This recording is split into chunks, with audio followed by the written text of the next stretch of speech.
Chers collègues du CDSAI, bonjour. Mind map, carte mentale, CMAP, carte heuristique.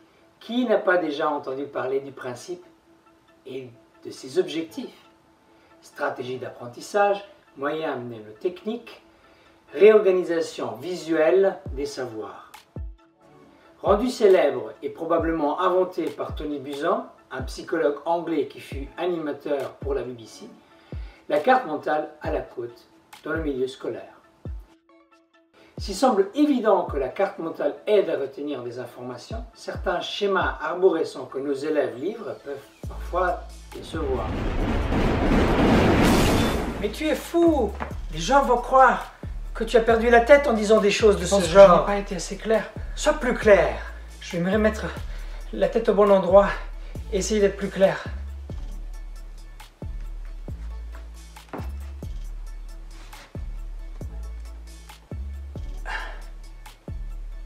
Attention, chers collègues, je vais devoir être plus clair. Tout enseignant ayant quelques années d'expérience s'est retrouvé un jour face à une cartographie réalisée par un groupe d'apprenants et a eu un sentiment de temps perdu, surtout lorsqu'on peut lire dans les manuels spécialisés que la carte mentale est le résultat du processus de réflexion.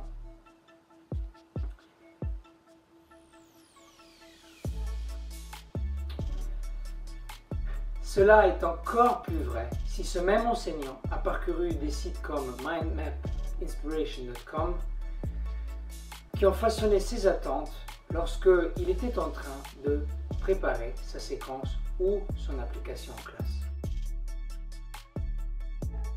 Donc, chers collègues, pour être tout à fait clair, loin de moi l'idée de dire que la carte mentale n'est pas un exercice efficace ou pertinent. C'est certainement le cas lorsqu'on a le temps, les ressources et que l'on a appris à travailler par le biais de cet outil. Toutefois, je me suis rapidement retrouvé face à des résultats décevants et même si j'ai souvent des résultats pertinents comme ceux qui s'affichent derrière moi, j'ai à un moment opté pour une façon différente d'employer la carte mentale et cette façon s'est révélée également fructueuse. Je l'ai baptisée la carte mentale inversée.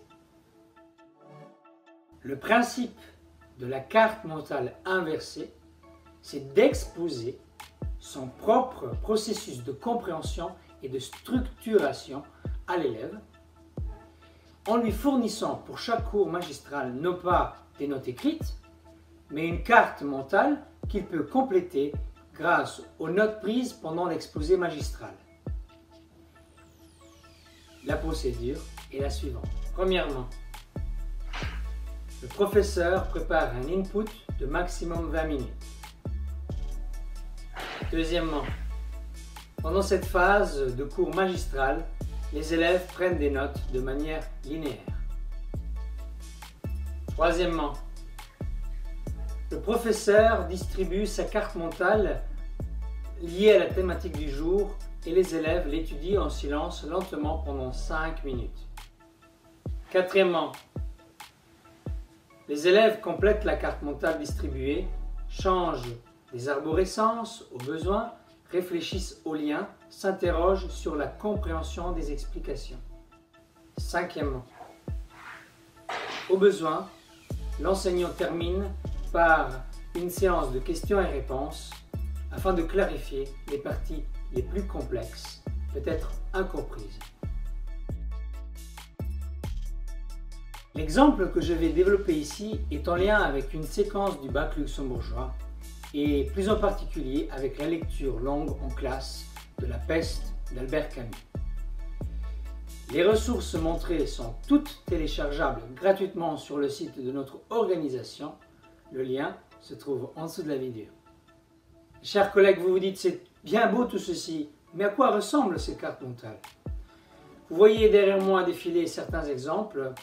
Vous voyez que l'on retrouve des cartes mentales construites autour d'aspects narratifs du roman, comme les personnages, le mode narratif et les éléments de focalisation, mais aussi des éléments d'interprétation. Finalement, il y a des cartes mentales autour d'éléments interprétatifs ou des passages clés.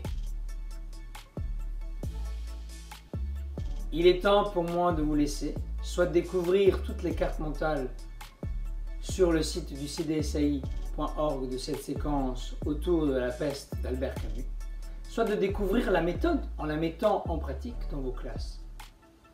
Écrivez-nous, suivez-nous. Si ce partage d'expérience correspond à vos idées, et nous vous disons à bientôt pour une prochaine capsule. Au revoir.